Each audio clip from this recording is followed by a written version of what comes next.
Assalamualaikum warahmatullahi wabarakatuh. Berangkat selamat, bekerja selamat, pulang selamat, di rumah pun kita harus selamat. Sahabat safety, bertemu lagi kita di channel ini akan membahas tentang informasi keselamatan dan kesehatan kerja di rumah sakit.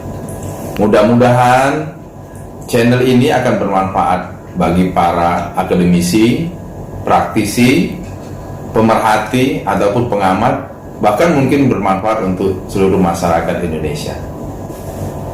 Informasi keselamatan dan kesehatan kerja di rumah sakit ini, kita akan berbagi pengalaman bagaimana cara mengimplementasikan K3 di rumah sakit, yang kebetulan kami dari tahun 1994 sudah berkecimpung di dunia kegiatan K3 rumah sakit. Adapun tujuan informasi keselamatan K3 rumah sakit itu untuk menambah pengetahuan tentang bagaimana kita menerapkan keselamatan dan kesehatan kerja rumah sakit. Nanti kita akan bicara tentang standar, regulasi, kebijakan seperti apa, atau kegiatan apa sih yang harus kita lakukan dalam melaksanakan dan mengimplementasikan keselamatan dan kesehatan kerja rumah sakit. Ini pun kita harapkan bisa bermanfaat bagi masyarakat Indonesia tentang pentingnya bagaimana rumah sakit harus menerapkan keselamatan dan kesehatan kerja di rumah sakit. Berikutnya nanti keselamatan kesehatan rumah sakit itu akan kita singkat dalam bahasanya itu K3 rumah sakit. Pada channel ini juga nanti kita akan berbicara tentang kondisi prasarana dan sarana rumah sakit. Kita berbagi itu penerapannya seperti apa, baik dari sisi regulasi, standar, dan apa yang harus dilakukan rumah sakit bila tidak mampu laksana, tetapi tetap menerapkan prinsip-prinsip K3 dalam membangun sarana prasarananya untuk menjamin keselamatan dan kesehatan kerja di rumah sakit. Dengan demikian diharapkan nanti rumah sakit kita itu bisa mengimplementasikan K3 rumah sakit secara optimal, atau mungkin akan mencapai tujuan yang berbudaya K3 di rumah sakit. Sobat safety, kalau kita lihat dari definisi K3 itu sendiri, maka sebenarnya upaya-upaya apa yang harus kita lakukan dalam melakukan pencegahan terhadap suatu insiden atau kecelakaan atau masalah dalam pelayanan di rumah sakit kita. Untuk itu, maka paradigma K3 itu sebenarnya adalah pencegahan. Bagaimana kita melakukan pencegahan sebelum terjadi kecelakaan, insiden, ataupun masalah pelayanan kita di rumah sakit. Karena itu, paradigma K3 rumah sakit itu adalah kembali lagi ke pencegahan. Pencegahan sendiri bisa dilakukan bila kita meminimalisir risiko, atau kita bisa mengidentifikasi risiko dan bahaya yang ada di rumah sakit kita.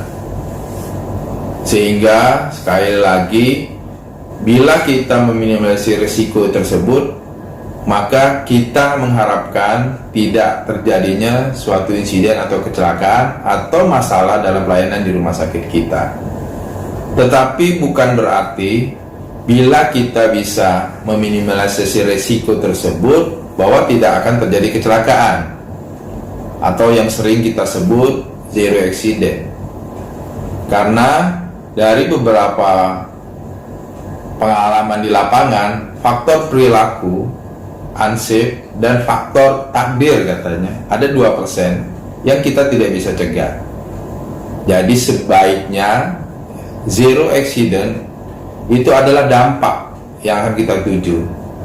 Yang paling penting adalah bagaimana kita mencegah semaksimal mungkin resiko-resiko yang berbahaya yang akan menyebabkan terjadi kecelakaan dan insiden itu bisa kita tekan, sehingga diharapkan nanti dampaknya itu zero accident, tidak ada kecelakaan.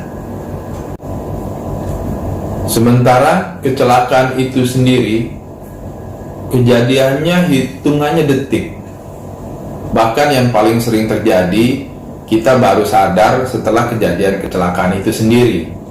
Jadi yang harus memastikan bagaimana K3 itu diimplementasikan itu selalu mulainya dari diri kita sendiri. Baru setelah itu teman di sebelah kita yang selalu mengingatkan, lingkungan kita, kantor kita, satu direktorat kita, terus sampai menjadi keseluruhan rumah sakit, pegawai itu bisa mengimplementasikan K3. Itu semua bisa dicapai implementasi K3 itu apabila kita semua pegawai di rumah sakit itu bertanggung jawab tentang keselamatan dan kesehatan kerja di rumah sakit kita tanpa terkecuali. Apa sih yang harus dilakukan untuk mencapai tujuan agar K3 itu diterapkan? Yang pertama, pola merubah budaya yang belum safe menjadi safe. Dan kemudian pola pikir tentang pentingnya K3 di rumah sakit yang dapat membuat pegawai rumah sakit mulai dari cleaning service sampai ke pimpinan dan pengawas rumah sakit tetap safe dan sehat, sesuai tadi yang salam kita sampaikan di atas, bahwa kita berangkat bekerja selamat, bekerja juga selamat, pulang selamat, dan di rumah pun kita selamat. Karena memberikan pelayanan kesehatan pada pasien kita, maka tenaga kesehatan sendiri harus sehat dan safe dalam bekerja.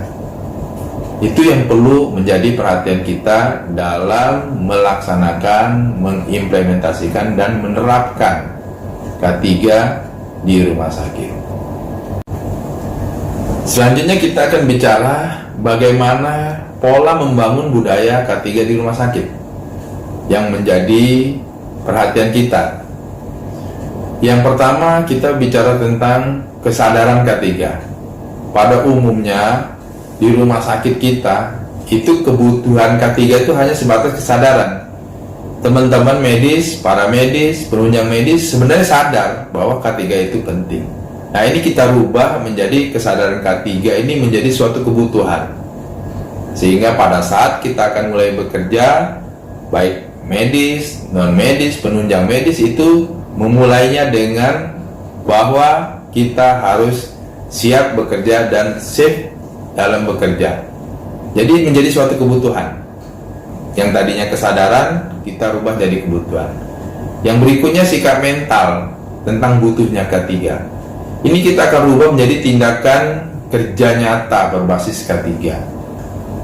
Jadi sikap mental kita hanya sekedar biasanya hanya butuh, itu kita rubah menjadi tindakan kerja dan berbasis K3. Yang ketiga yaitu tindakan kerja yang berulang. Nah, ini seperti contohnya apabila kita ingin memasukkan jarum ya atau pada tempatnya, itu sebenarnya sudah ada prosedur yang harus dilaksanakan. Tapi kadang-kadang kita melakukan prosedurnya salah, tapi itu dilakukan berulang-ulang tapi tidak ada kecelakaan. Inilah yang harus kita rubah, sehingga seolah-olah kebiasaan itu baik, padahal ada risikonya. Nah, tindakan kerja yang berulang-ulang kita rubah menjadi kebiasaan kerja kita yang berbasis K3. Jadi yang tadinya memasukkan jarum atau melepas jarum itu dengan tidak sesuai dengan prosedur, maka dirubah menjadi prosedur, itu menjadi tindakan yang berulang-ulang dan berbasis K3. Nah, tindakan yang berulang-ulang ini akan menjadikan kebiasaan kita kerja itu berbasis K3. Nah, ada lagi kebiasaan kerja yang berulang-ulang. Seperti misalnya kita akan mengejar absen lah pagi ya contoh. Kita para petugas medis atau rumah sakit ini kadang-kadang kita melompat pagar, berlari, ya, mengejar absen, dan ini kebiasaan yang berulang-ulang. Karena tidak terjadi kecelakaan, dianggap kebiasaan ini adalah kebiasaan yang baik. Nah, ini yang harus kita rubah, kebiasaan kerja yang berulang ini kita rubah menjadi perilaku kerja yang berbasis K3. Perilakunya yang kita rubah. Jadi kalau memang kita harus absen pagi, maka tentu harusnya datangnya lebih awal. Tidak memilih suatu kebiasaan di mana berlari, melompat pagar, mengejar absen. Itu kita rubah perilakunya menjadi perilaku yang berbasis K3. Berikutnya lagi, perilaku individu yang sering dilakukan di kantor kita, di rumah sakit itu umumnya bekerjanya perilakunya sifatnya individu. Bagaimana kita bekerja, kerjaan kita selesai, kita tidak peduli bahwa hasil pekerjaan kita itu bermanfaat atau baik ya, di save, diteruskan oleh teman-teman kita. Kita lebih peduli bahwa yang penting pekerjaan kita selesai. Masa bodoh apakah nanti ini akan bermanfaat atau bisa aman buat teman-teman yang melanjutkan pekerjaan kita tidak peduli. Nah, ini yang perlu dirubah menjadi perilaku kerja lingkungan yang berbasis K3. Jadi kita harus benar-benar berpikir dalam bekerja itu tidak individu. Kita berpikir bahwa hasil kerja kita di rumah sakit itu bermanfaat bagi rekan kita dan diteruskan itu bisa aman buat teman-teman kita yang melanjutkan. Nah, terakhir yaitu perilaku kerja lingkungan kita. Kita biasanya dalam suatu unit kerja kita memikirkan unit kita kerja sendiri. Unit kita kerjanya sendiri aman, ya, tidak peduli dengan unit lain apakah aman buat rumah sakit, safety buat rumah sakit atau unit-unit yang lain. Kerja lingkungan yang kita lakukan itu pun harus berperilaku berbasis K3. Umumnya di kita dalam suatu unit kerja di rumah sakit, kita akan mementingkan unit kerja kita aja, sehingga kita tidak peduli. Nah, ini harus dirubah dari perilaku kerja lingkungan menjadi budaya kerja yang berbasis K3 yang dilakukan oleh seluruh unit kerja di rumah sakit. Itu yang harus menjadi perhatian kita. Setelah pola membangun budaya tadi kita perhatikan, maka ada pertimbangan-pertimbangan untuk mencapai kita bisa berbudaya K3 di rumah sakit. Yang perlu menjadi pertimbangan-pertimbangan ini harus kita lakukan juga perubahan-perubahan. Ya. Pertama yaitu tentang kegiatan berkelanjutan. Nah, setiap program kegiatan di rumah sakit, baik medis, non-medis atau penunjang medis, maka programnya apakah di rumah sakit kita itu masih parsial, sebagian atau sudah keseluruhan. Nah, jadi program yang berkelanjutan di rumah sakit itu harus tujuan implementasinya dirubah menjadi program yang komprehensif, menyeluruh, inovasi, ya, dan dia harus berkelanjutan. Itu yang menjadi perhatian. Nah, rumah sakit kita harus tahu kita sudah sampai di mana. Kalau hanya baru batas berkelanjutan parsial, maka dirubahlah setiap program itu menjadi program yang menyeluruh komprehensif. Contoh, terkait dengan tertusuk jarum. Apabila ada permasalahan tentang kasus insiden tertusuk jarum, maka kita tidak bisa bicara tentang program bagaimana mencari kesalahan orangnya. Tapi kita harus bicara secara menyeluruh. Baik orangnya, waktunya, sistemnya, manajemennya, itu harus kita bicarakan semua. Jadi harus komprehensif, ya, tidak parsial-parsial. Berikutnya yang harus menjadi pertimbangan kita yaitu tentang kepemimpinan di rumah sakit kita. Nah, kepemimpinan ini bukan berarti kita bicara tentang direktur, pengawas, tapi semua unsur pimpinan di rumah sakit ini adalah yang perlu kita pertimbangkan. Tujuannya yaitu kepemimpinan ini itu kalau yang sebelumnya pasif kita harus berubah menjadi proaktif. Jadi semua unsur pimpinan di rumah sakit harus proaktif dalam mengimplementasikan K3. Tidak bisa diam saja. Jadi harus proaktif. Yang ketiga yaitu pendekatan kompetensi. Karena banyaknya profesi di rumah sakit ini, maka pendekatannya harus pendekatan kompetensi. Nah, kebijakan di rumah sakit kita seperti apa? Jadi kalau pendekatan kompetensi, maka tujuan implementasi K3 di rumah sakit kita, maka nanti sudah jelas apakah dia sebagai ahli, apakah dia sebagai peneliti, apakah dia sebagai agen perubahan, dan lain sebagainya.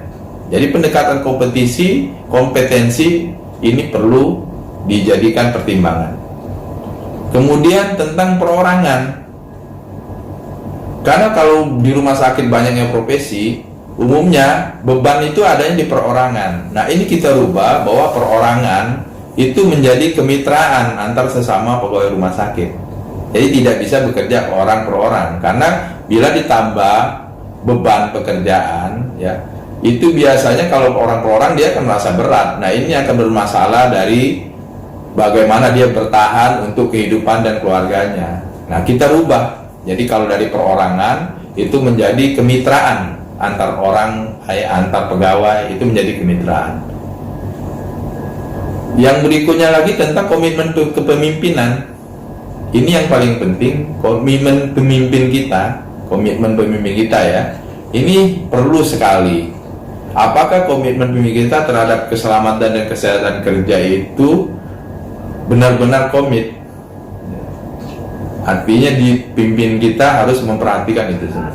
Nah, yang berikutnya ini yang sampai sekarang terjadi di rumah sakit kita, yaitu biaya dalam menerapkan keselamatan kesehatan kerja di rumah sakit, baik terkait perilaku maupun kondisi rumah sakit dalam hari prasarana, itu disebutnya biaya biasanya. Jadi ada unsur mahal biaya itu, sehingga kadang-kadang dinomorduakan tentang keselamatan dan kesehatan kerja di rumah sakit. Padahal dari literatur sudah banyak menunjukkan bahwa dalam penerapan implementasi K3 rumah sakit itu bukan biaya, adalah investasi, walaupun mahal. Jadi kami pernah pengalaman bahwa ada suatu lantai gedung itu harusnya itu dipasang sistem proteksi kebakaran yang harganya berkisar paling sekitar 300 juta. Tapi karena diabaikan maka dinomorduakan, fokusnya hanya pada tentang alat medis yang diperhatikan. Padahal kita tadi sudah disampaikan di atas bahwa dalam bicara K3 harus komprehensif, tidak hanya alat medisnya saja, tapi perlindungan seperti apa. Dan akhirnya terjadilah kebakaran.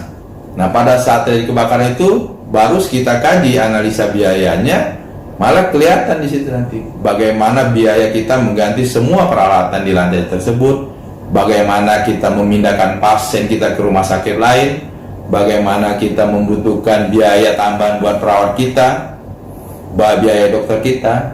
Jadi dia tidak sebagai biaya yang mahal. Angka 300 juta itu dibayar lebih dari 300 terjadi setelah terjadi kebakaran. Jadi penerapan K3 di rumah sakit itu adalah bukan cost atau biaya, tapi adalah investasi. Nah, ini harus kita rubah, dan sampai sekarang umumnya itu masih menjadi bagian momok dalam penerapan K3. Kemudian yang berikutnya tentang pola pikir perilaku. Kita masih umumnya itu kalau bicara tentang K3 adalah APD. Pokoknya kalau udah K3 pakai APD selesai. Nah, pola pikir ini yang dirubah, karena pola pikirnya harus bahwa K3 itu tidak hanya APD. Setelah pakai APD maka perlu tindakan nyata terhadap keselamatan dan kesehatan kerja buat pegawainya. Seperti saya kasih contoh pengalaman atau kita lihat ya. Kalau kita berkendara motor, ya, kita menggunakan peralatan lengkap, helmnya standar internasional. Tapi pada saat kita berkendara motor dan lampu merah kita lewat, maka percuma APD itu. Karena pola pikir perilaku kita tidak rubah. Nah, ini perlu tindakan nyata. Jadi jangan menyatakan kalau bicara tentang K3 ya APD selesai. Tidak memungkinkan, maka kita harus merubah pola pikirnya menjadi tindakan yang nyata. Dan terakhir yaitu tentang tanggung jawab. Nah, ini menjadi permasalahan cukup menarik, karena seolah-olah tanggung jawab keselamatan dan kesehatan kerja rumah sakit ini ada di orang tertentu atau unit tertentu. Bahkan sekarang sudah ada unit atau instalasi K3 di rumah sakit. Jadi seolah-olah tanggung jawabnya itu hanya ada di beban di K3. Padahal seperti yang sudah kita sampaikan di atas, maka tanggung jawab K3 itu tidak ada pada perorangan, yaitu justru pada tim secara keseluruhan. Nah, itu pertimbangan-pertimbangan yang menurut kami berdasarkan pengalaman yang perlu menjadi perhatikan dalam kita mencapai berbudaya K3 di rumah sakit kita. Bagaimana Sobat Safety? Bisakah kita menerapkan bersama menerapkan K3 di rumah sakit kita? Pasti bisa. Kita pasti bisa menerapkan itu. Jadi Sobat Safety, sebagaimana kita ketahui bersama bahwa dalam K3 di rumah sakit itu ada dua kelompok besar. Ya, satu kelompok kita bicara tentang unsafe perilaku, kedua kita bicara tentang unsafe kondisi. Dari dua unsafe ini, nanti pada channel ini kita akan bicara tentang kedua-duanya. Ya, tentu seperti apa kondisi safety yang akan kita terapkan di rumah sakit kita akan berbagi. Ya. Pertama tentang unsafe kondisi, nanti di sini kita coba berbagi tentang sarana dan prasarana rumah sakit. Ya, akan kita kaitkan dengan standar regulasi. Kemudian kita akan sampaikan bagaimana sih meminimal risiko bahaya kondisi yang ada di rumah sakit kita. Nah, nanti kedua kita juga akan berbagi tentang perilaku-perilaku unsafe di rumah sakit dan bagaimana meminimalisasinya.